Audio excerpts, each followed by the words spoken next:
So more positive drug tests have come back. But what's the bigger picture? Welcome back to the channel. It's not going to be a fun one for me today because I'm talking about some more failed drug tests from semi-finals.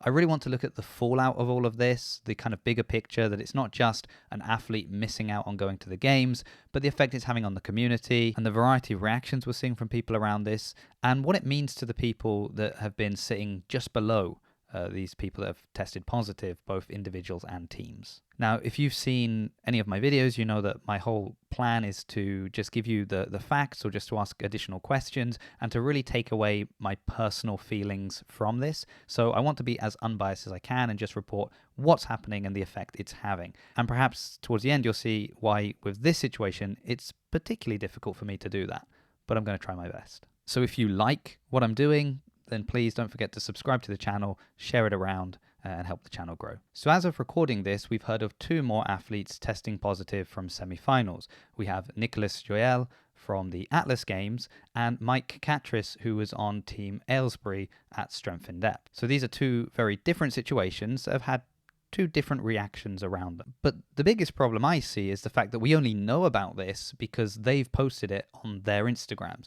Otherwise, we wouldn't have heard anything yet from CrossFit. But let's just remind ourselves of what Justin Berg said at the semifinals press conference. I think the question was on doping results following the semifinals. So I'll jump in there. Okay, thanks. So CrossFit conducts drug testing. Yeah, drug tests, yes. Yeah, okay, thanks. So CrossFit conducts drug testing at all of the semifinal events. That's handled by CrossFit in accordance with our drug testing policy. The results from those usually come back from the lab within about 14 to 10 days post-competition. So those will be rolling in. So we have results back from some of the earlier weeks.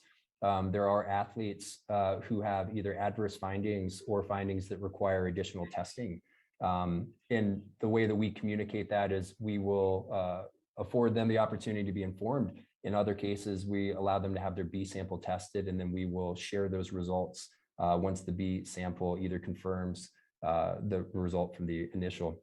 We have a very small number of athletes right now who are in that pool with either additional testing required or who have an adverse finding. And so we'll be sharing those exactly on the same day that we have a conclusive test back from our labs. And so that's been our policy for the last couple of years, is to be consistent with that, give the athletes every opportunity to appeal or have secondary samples tested before we make a public communication, and we'll proceed in the same way. We're told 10 to 14 days and obviously a bit longer if a B sample is being tested. So the big problem then is how that affects the last chance qualifiers, because basically the season is continuing before we get all the results in. In fact, just before the last chance qualifiers, somebody messaged me on Instagram. It was Laura Littlest, and she asked the question, well, how can we have the last chance qualifiers when we haven't yet had back all the drug test results? So as you can imagine, she was one of the first people to message me when Joel tested positive. Not that she had anything to say specifically about him and his situation, but just showing that, you know, as she had said, how can we move ahead to this stage of the competition when we weren't 100% sure we had the right people in the last chance qualifiers. And this is what I mean by the big picture, because now we're in a situation where we kind of have to scramble to fix things, but we're only going to be able to do it to a degree. Because yes, maybe 6th place finisher Austin Spencer, he can get now a ticket to the games. But what about last chance qualifiers, which have now taken place? So if we're talking about more transparency, I don't see why we can't be informed how things are going as they progress. Tell us that we tested all these athletes and we've had back negative results from these athletes. If you're testing a B sample, let us know. I think it would be good to know for 2 reasons. On the one hand, if they test the B sample and it comes back clean, then we understand why we have a B sample in the first place, that there can be a false positive or a contaminated sample.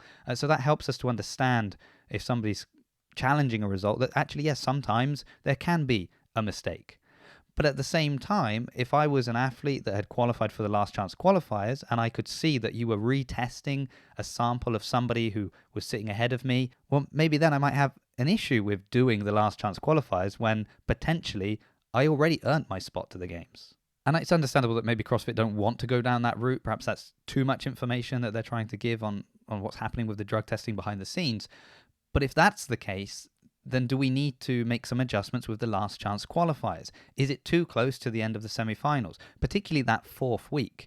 I mean, we already have issues with the last chance qualifiers being after 4 different weeks of competition, and maybe the advantage that gives to people in the first week compared to those in the fourth week. And I know Brian Friend has spoken on that a number of times. So these are a few of the questions that I'm asking.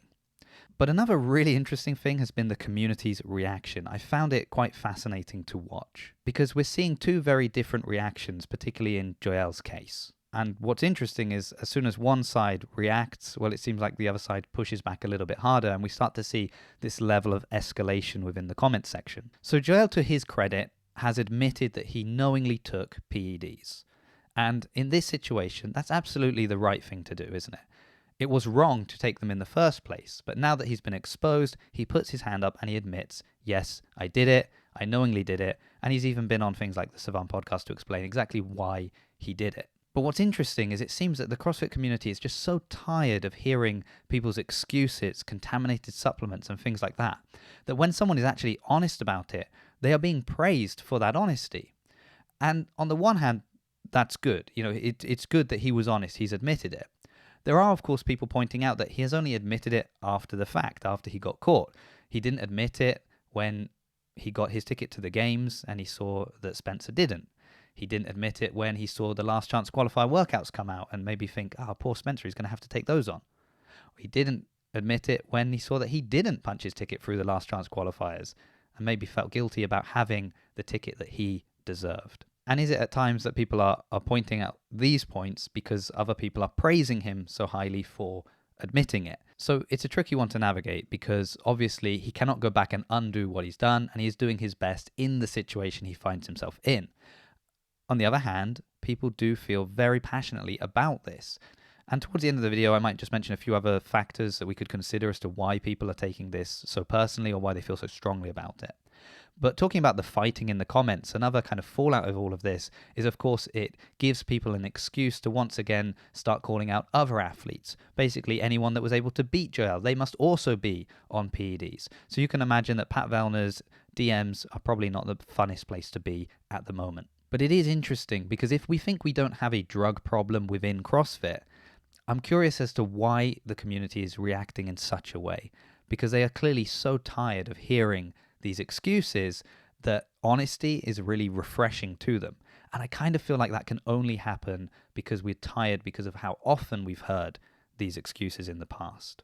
Now, when I talk about being unbiased and removing emotion from the discussion and my personal feelings, probably this next one is going to be one of the biggest tests for me. Because within the whole CrossFit Games season, the 2 teams I've had the most interaction with are CrossFit Nordic Original and CrossFit Aylesbury. With Nordic, it was because of the Victor Longsved situation and the videos I made on that and the interactions I had with the team at Strength in Depth after that as well. With Aylesbury, it's because I've known Mike for quite a while now. I've had many interactions with him. At Strength in Depth, I spoke to him probably after every single event, got feedback on how the team were doing, on how they felt the events were going, and since Strength in Depth, I'd had a lot of communication with him as well. So you can imagine how I felt when I read his Instagram post. Now, in Mike's Instagram post, he's not blaming a tainted supplement. He is not holding up his hand and saying that he knowingly did it. He is saying that it could potentially be due to a combination of painkillers and anti-inflammatories that he was on for an Achilles issue he had. And this is again where big picture comes in, because CrossFit haven't yet said anything, which means we don't actually know what the substance was that caused him to fail the drugs test. And without that information, it's impossible to form an unbiased opinion as to see whether or not this is a weak excuse or potentially something that could happen. Now, Mike has also understandably taken a break from social media at the moment, which means I'm not going to get that answer directly from him either. So until CrossFit say something, I've got nothing that I can form a solid opinion on. But I have spoken to some other members of the team and also seen what they've put out on Instagram. And the concern for them seems to be the knock-on effect this could have on their reputation. And they're clearly quite concerned about that. And it's understandable because this isn't just a sport and they didn't qualify to go to this event. Their whole life revolves around this. For example, Maddie is an affiliate owner, so her reputation is everything. We know that Charlotte has a career in the military, as well as being a parent, so she's worried about her reputation. And of course, and also Jamie wanted to make it very clear how he felt about everything that was going on. And it's understandable that they are concerned and they are worried, because for them, this is not just a game that they play or some fitness they do at the weekend. Their whole life is revolving around this. And this is another issue with the drugs testing, right? That when someone fails a test on a team, it's not just that person that is affected. It is that knock-on effect it has to the rest of the team, and with the affiliate cup, to the community as a whole. So all the members of Aylesbury that have been rallying behind this team. And also in this case particularly, with Aylesbury being the first UK team to qualify to go back-to-back to the games, there were a lot of people behind them supporting them. But it has been incredible to see the support the community is continuing to give the team. They're rallying behind them. They're showing the love that they feel for this team. And that's really nice. Now, I haven't seen anyone outrightly attacking Mike, but at the same time, he has turned the comments off on that last Instagram post. And that could be an indication that maybe things were getting pretty bad in there. Now, again, nothing official has come from CrossFit. We haven't had the confirmation. But it would appear that this means Nordic Original now qualify to go to the CrossFit Games. And no doubt they're really happy about that. But what a traumatic experience Nordic have had this year.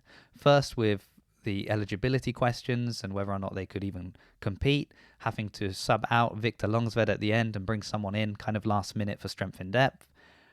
Then not making it to the games, and now finally at kind of relatively short notice, finding out that maybe they are going to the games. It's not an easy road for them to get there. And after all this kind of turbulent times, what do you think they've been doing for the last 3 weeks? Training for the games that they didn't know they were going to? Well, I actually reached out and spoke to Alexander Elebru, who he said he's not really been training, but don't worry, they'll definitely be ready if they get the call to go to the games. But I would say it's not just the issue of whether or not they were training hard over the last 3 weeks, or whether they were enjoying some downtime after the kind of a turbulent year that they'd had. We've also seen the need for individuals and teams to raise funds in order to get themselves to the games. And they're maybe going to have to do the same thing, but now they're on the back foot, right? They've got less time to do it. The games are fast approaching. But no doubt they have a great community behind them as well, and I've no doubt they will rally and do what is necessary to get themselves to the games. So when we reflect on the bigger picture and the knock-on effect it's having to different people, I hope it helps us to understand why maybe we see people reacting negatively, and perhaps we don't understand the relationship they have with somebody who's been affected by this because of somebody knowingly or unknowingly taking a PED or a banned substance. I think we could all understand why Vellner could quite rightfully be upset with Ricky Garrard when he tested positively at the games. And I think while this is obviously smaller scale in compared to the podium at the games, it's understandable to see why some people may have an emotional reaction to this if they are personally involved. But for me, the biggest issues are those regarding the last chance qualifiers and maybe the lack of communication we're still getting from CrossFit in regards to drug tests. And remember, there could still be more positive tests coming down the line because we only know about these ones because the individuals have spoken out themselves. And until we're told otherwise, we just don't know, do we? But the games are getting closer, and I worry we could find ourselves in a situation where somebody actually gets a ticket to the games, but finds they are unable to use it because it's just too short notice. But no matter what happens, I think it is important that we keep things in perspective. Yes, what they've done is wrong, but we have seen people come back and be forgiven, thinking of people like Ricky Garrard. So let's be careful how we treat these people now. But understandably, it's an emotional situation. We feel sorry for those that have lost out due to no fault of their own. And of course, we do appreciate that we are seeing at least positive results coming through. The testing is working. It is keeping the sport clean to a degree at least. And so we've got to appreciate that as a positive thing. But thank you for watching. Please like the video, subscribe to the channel if you haven't already. Let me know in the comments if you think there's a better way that CrossFit could deal with the situation, if there could be more transparency, or if some adjustment to the last chance qualifiers would be the solution, because I'd love to hear your opinions. So thanks again for watching, and I'll see you in a future video.